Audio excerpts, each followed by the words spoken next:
होली है ए भैया ए चोली फाड़ गाना सुनिए होली का ए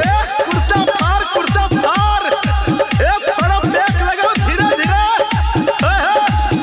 ये रंग लाल उड़ता राज बिराज के चौक पर रंग लाल उड़ता सुपल के चौक पर चोली हम रंगो सजनी राइफल के नोक बा चोली हम रंगो सजनी राइफल के नोक बा रंग उड़ते आकाश में मधुबनी के चौक बा अबीर उड़ते आकाश में दरभंगा के चौक बा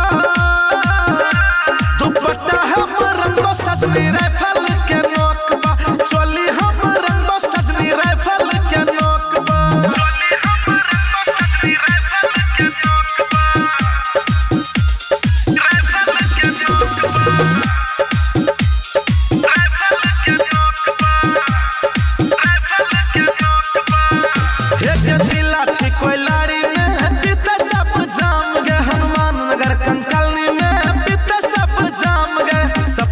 के छौड़ा सब रहते पूरा फिट में सिरहा के छौड़ा सब रहते एवरी हिट गाजा भांग दारू चलते सुनसारी के चौक पर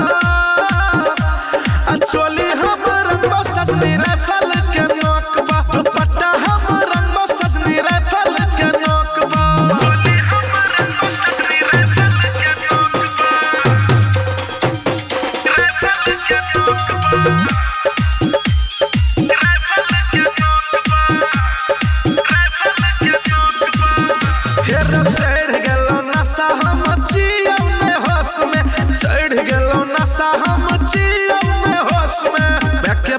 पी गलिए बहुत जोश जोश में पैक